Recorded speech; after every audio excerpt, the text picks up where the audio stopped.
How do you know when to start saving? How do you know how much to save?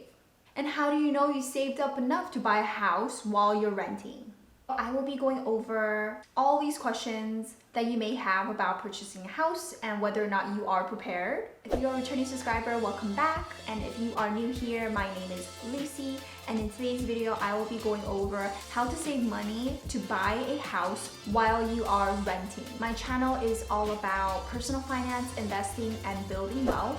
So if you're interested in any of those topics, be sure to subscribe to the channel and turn on that notification bell. Now, I know it can be super challenging to prepare this significant purchase in your life. When I decided I wanted to purchase my first home, I was also not sure exactly how to start and how to know when I will be ready to make the purchase. And I wish someone had told me this a lot earlier. It would have made the process a whole lot easier for myself. I'm here right now sharing my experience with you so that you know what to expect and you know exactly what you need to do to prepare for it. The most important thing to remember is that you are on your own timeline. Do not feel the pressure or the need to buy a house because everyone else is buying a house. Especially if you're not financially or mentally prepared for the process, you're not fully dedicated to buying a house, it will be very challenging.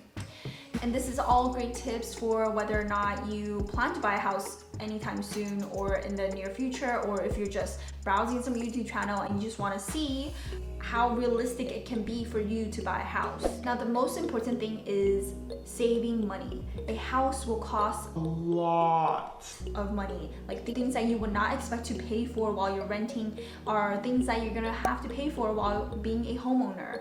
There is additional costs that you're just not aware of. Like I said, the most important thing is to save enough money. Very simple. Whatever money is coming into your bank accounts needs to be more than the money that is leaving, so paying for those expenses. Now, there's two ways to increase your savings. The first is to bring in more money. So for example, finding another job, or building a side hustle, doing anything extra that allows you to build more income. Now, obviously, if you are capped on your time and you really don't have time to get another job, the second option is to reduce your expenses. Now, there are things that you will need to sacrifice in your life if you want to save enough money to purchase a house. Ask yourself if those are things that you're willing to do so that you can build this long-term goal of yours to purchase a home. There are things that you may not want to cut out, like Starbucks or getting a manicure or going out to eat. Now, in order to even save more money than you're currently saving, there are things that you may have to make sacrifices on. That leads us to the first and most important thing before saving money for a house. It is your mental state. You need to ask yourself a very important question. Why do I want to save money to buy a house? So for example, it could be because you want to finally own your first home and live in it, or maybe you're just looking for an investment property and you want to generate additional income. And don't do it because of fear of missing out. I have definitely felt this way about a lot of things, but this is a time where you really need to hone in down on why you want to buy a house. Now you have some clarity into your mindset and perspective as to why you are wanting to purchase this house. The next step is to plan. So like any good system, there needs to be some order. Now, planning. You don't know what to plan for until you know how much and the timeline. How much will you need to plan to save? And second is, what timeline are you looking at? Now figure out that exact number, $10,999.99. Now, I'm not saying you have to be that accurate, but it's good to be very much on point with your budget so that you have an actionable goal to attain. If you are clueless like I was and you don't know actually how much you'll need, start by looking at properties in your neighborhood to look at what the average is. Now obviously every state and every city, every county, very different. So get an idea of what your averages in your neighborhood, so that way you have an idea of exactly how much your property could potentially cost. Now, I would honestly look at something that you realistically can purchase, but also maybe an ideal house that you're looking to purchase. If, for example, your house that you think you can ideally afford is $200,000 and your dream house is $1 million, you know, that might be too big of a gap here. Maybe find something a little closer. That way you have a smaller variety of homes that you can look at to purchase. Another thing to remember is your timeline. What are you looking at? Are you needing to buy a house next year? Are you looking to move in within 5 years? Are you getting kicked out of your parents' basement next month? These are all important things that you need to know for yourself.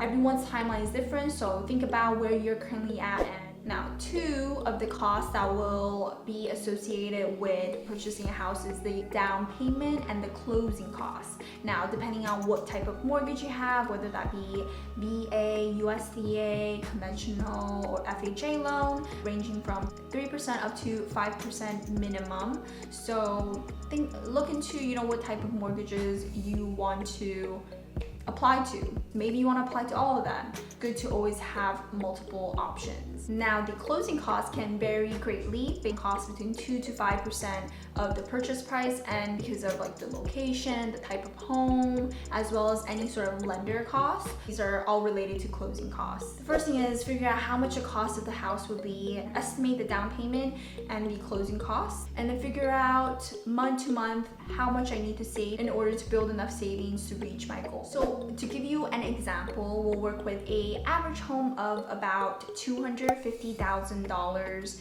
in your neighborhood. Now, this can be realistic in some areas, but not so realistic in others. Major cities may even have upwards of $500,000 to $1 million homes as average home prices. Now, if you are lucky to live in a location where the average home prices are $100,000 or under, then that is amazing. You can pretty much start your journey a lot quicker. Now, let's just assume that the house is $250,000. I'm going to be putting down a down payment of 10%, so that's going to be $25,000.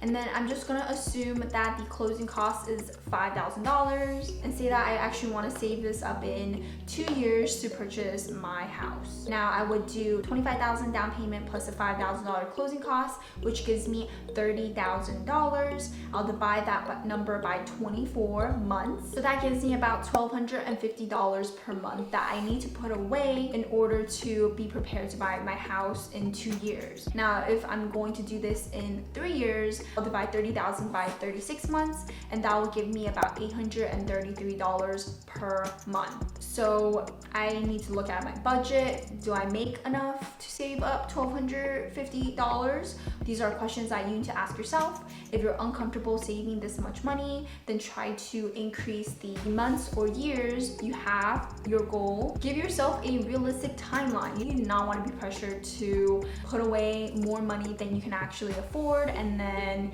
let other things pile up like your bills and your debts because you can't afford other things by saving up $1,250. Reevaluate the situation. For me personally, I didn't really have a plan to buy a house, so I wasn't aggressively saving for anything. I was just saving in general, and somehow I knew I wanted to put my money towards somewhere when the time came where I saved enough, and I realized that buying real estate is a great opportunity to get me started in building my rental portfolio, and so that's pretty much how I started. Of course, I wish I had known this trick so that I can actually prepare for it much in advance.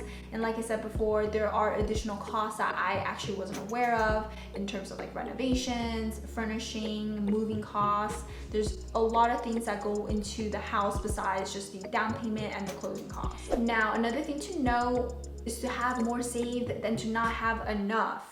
You don't want to fall short of your savings. There will be additional costs besides the closing costs and down payment. There will be other things that you will not be aware of that you needed to pay. So it's always good to have a cushion so that way you're not house poor. You have this gorgeous house but you don't have enough savings, so you can't even furnish the house and you end up not being able to pay for your electricity bill. Now what? Now I'm gonna go over some tips for saving. First is to pay off your high interest debts as much as possible, because you're going to be adding additional debts and expenses when you buy a house, so it's best to pay off anything that has a high interest rate. That could be credit card debt, high interest private student loan debts. Second tip is to track with a budget. Now, budgeting is important, especially if you have a lot of different expenses that you pay for on a month-to-month basis. And you have to even be better at it now that you're going to buy a house, because you have more debts and more bills to pay for.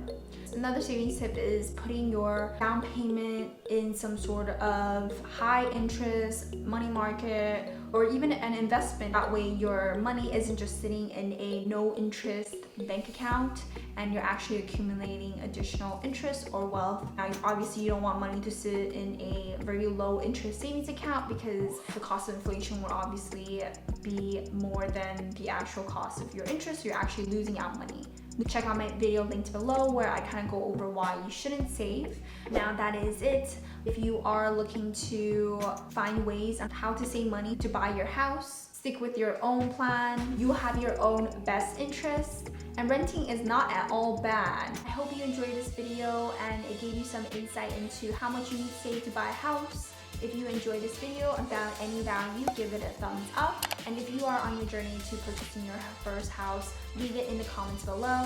Don't forget to subscribe to my channel. I do post videos like these all the time about personal finance, investing, and building wealth. Now check out all these other videos on buying your property.